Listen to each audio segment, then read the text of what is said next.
আজ যেটা বানাতে চলেছি সেটার স্বাদ আপনারা হয়তো এর আগে বোধহয় নেননি। 1 মিনিটের মধ্যে হেব্বি সোজাই স্ন্যাক্স আইটেম বানানো শিখে নিন গুরুত্বপূর্ণ স্টেপগুলো ফলো করে। সেদ্ধ আলুকে ভালো করে চটকে তার সাথে অল্প নুন আর অ্যারারুট দিয়ে মেখে নিন।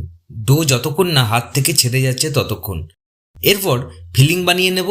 প্রথমে নারকেল কোড়া, ক্রাশ করা ভাজা বাদাম, পাউডার সুগার, চপড করা কাজু ও কিশমিশ, চপড আদা ও কাঁচা লঙ্কা, মৌরি গুঁড়ো, ধনেপাতা কুচি ও নুন দিয়ে খুব ভালো করে মিশিয়ে নিন।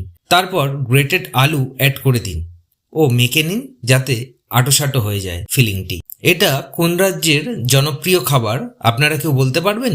জানলে অতি অবশ্যই কমেন্ট করে জানান। এবার দেখে নিন চাটনি কিভাবে বানাচ্ছি।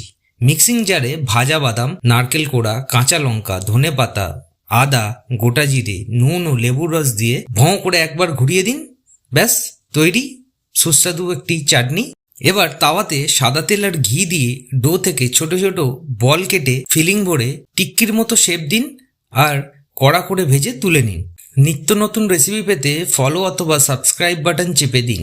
দেখা হচ্ছে নেক্সট ভিডিওতে।